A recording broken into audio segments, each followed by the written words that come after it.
Assalamualaikum warahmatullahi wabarakatuh. Perkenalkan, kami dari kelompok 4 ingin mempresentasikan progres artikel sosiolinguistik dengan judul Variasi Bahasa TikTokers Mahmud Surabaya pada akun TikTok Diniela_ kajian sosiolinguistik. Kelompok 4 beranggotakan saya sendiri Nur Lidaya dengan 3 digit NIM terakhir 085, kemudian rekan saya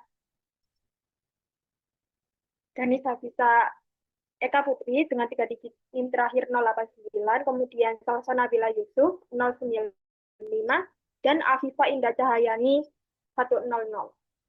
Selanjutnya,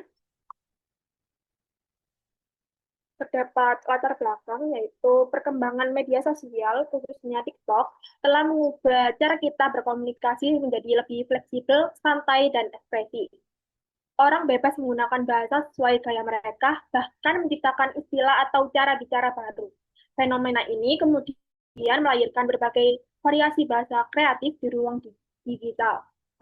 Variasi tersebut tidak hanya sekedar cara berbicara, tetapi juga menjadi bentuk identitas digital bagaimana seseorang ingin dilihat dan dikenali orang lain di media sosial. Dalam penelitian ini, akun TikTok dipilih sebagai objek kajian, khususnya melalui konten Mahmud Surabaya. Akun ini menarik karena memiliki gaya tutur yang khas, unik, dan konsisten. Pilihan katanya juga sangat dipengaruhi oleh latar sosial dan budaya tertentu, sehingga mencerminkan identitas lokal yang kuat di dalam ruang digital. Oleh karena itu, penelitian ini bertujuan untuk mendeskripsikan bagaimana variasi bahasa tersebut muncul, digunakan, dan berkembang dalam konteks media digital, khususnya di TikTok. Selanjutnya, Baik, berdasarkan artikel kami, kita memilih dua rumusan masalah. Yang pertama adalah bagaimana variasi bahasa berupa idiolek, dialek, sosiolek, dan kronolog yang digunakan dalam konten TikTok Mahmud Surabaya pada akun @piniela_.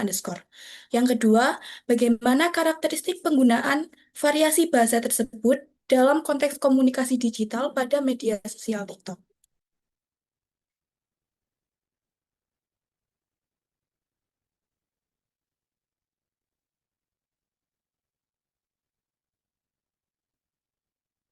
Selanjutnya, ada tujuan penelitian, yaitu yang pertama adalah mendeskripsikan bentuk-bentuk variasi bahasa yang mencakup idiolek, dialek, sosiolek, dan kronolog yang muncul dalam unggahan TikTokers Mahmud Surabaya. Yang kedua, yaitu mengidentifikasi karakteristik penggunaan bahasa tersebut dalam lingkup komunikasi digital di media TikTok. Selanjutnya, Baik, selanjutnya ada kerangka teori. Nah, di sini tuh kami menggunakan kajian sosiolinguistik yang memandang bahasa sebagai bagian dari praktek sosial.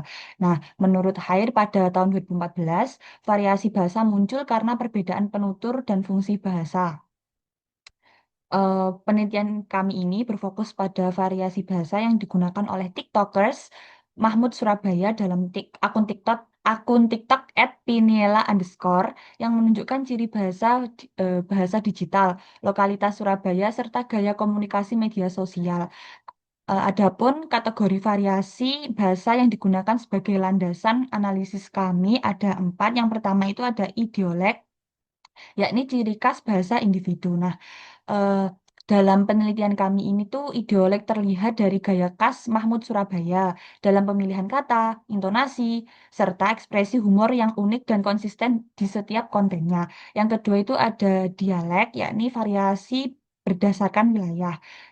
Bahasa yang digunakan oleh Mahmud Surabaya ini lebih cenderung ke mengandung unsur dialek Surabaya, seperti penggunaan kosakata khas Jawa Timur yang memberi identitas lokal yang kuat.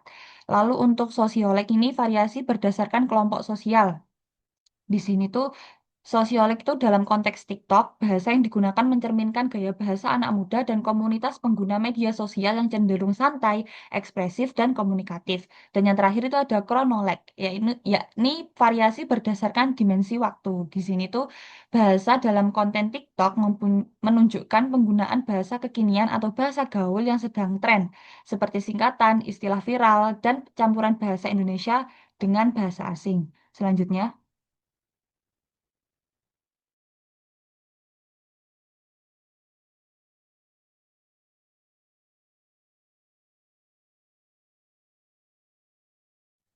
Selanjutnya yaitu penelitian terdahulu. Yang pertama ada penelitian oleh Dewi pada tahun 2024 menunjukkan bahwa komunikasi TikTok cenderung menggunakan bahasa yang ringkas dan juga efektif. Hal ini menunjukkan bahwa sosial media mendorong pengguna untuk berbahasa secara singkat, tetapi tetap ekspresif dan menarik. Yang kedua ada Hamidah dan kawan-kawan pada tahun 2023 membahas perkembangan bahasa gaul sebagai bentuk komunikasi dominan di kalangan pengguna media sosial. Yang artinya bahasa yang digunakan di TikTok tidak selalu formal, tetapi mengikuti tren dan kebiasaan sosial pengguna. Selanjutnya yaitu penelitian dari Mardi Kantoro dan kawan-kawan pada tahun 2023 mengkaji keterkaitan antara bahasa dan identitas sosial pengguna dalam komunikasi digital. Ini menunjukkan bahwa bahasa bukan hanya alat komunikasi, tetapi juga mencerminkan identitas dan latar belakang sosial penutur. Namun dari ketiga penelitian tersebut masih terdapat keterbatasan dalam mengkaji variasi bahasa secara lebih spesifik. Selanjutnya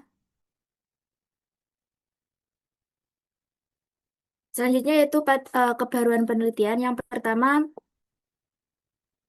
penelitian sebelumnya cenderung berfokus pada penggunaan bahasa gaul atau slang secara umumnya. Artinya belum ada pengelompokan variasi bahasa secara lebih rinci berdasarkan kajian sosiolinguistik. Yang kedua, masih terbatas kajian yang secara khusus menelaah variasi bahasa berdasarkan klasifikasi sosiolinguistik, yaitu dialek, idiolek, sosiolek, dan kronolog pada objek konten kreator tertentu. Yang berarti, padahal klasifikasi ini penting untuk memahami variasi bahasa secara lebih mendalam dan sistematis. Yang ketiga, peneliti ini hadir untuk mengisi kekosongan tersebut dengan membedah variasi bahasa pada akun Piniela secara komprehensif. Sehingga objek penelitian ini masih tergolong baru dan relevan untuk dikaji. Next. Selanjutnya yaitu pada penelitian ini kami menggunakan metode kualitatif deskriptif, yaitu metode yang bertujuan untuk menggambarkan fenomena bahasa secara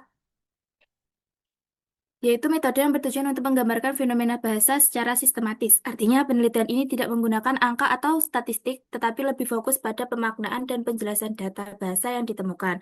Sumber data dalam penelitian ini adalah tuturan berupa kata, frasa, dan kalimat yang terdapat pada video pada akun TikTok Piniela. Jadi, data yang kami ambil benar-benar berasal dari penggunaan bahasa secara langsung di media sosial, bukan dari angket atau wawancara. Teknik pengumpulan data yang digunakan adalah teknik simak, catat, dan observasi non-partisipatif. Maksudnya kami mengamati konten tanpa terlibat langsung, lalu mencatat bagian-bagian bahasa yang relevan untuk dianalisis. Selanjutnya, teknik analisis data menggunakan metode Padan dan metode AGI. Metode Padan digunakan untuk menganalisis bahasa berdasarkan konteks di luar bahasa, seperti situasi sosial, sedangkan metode AGI digunakan untuk menganalisis struktur atau unsur kebahasaan itu sendiri.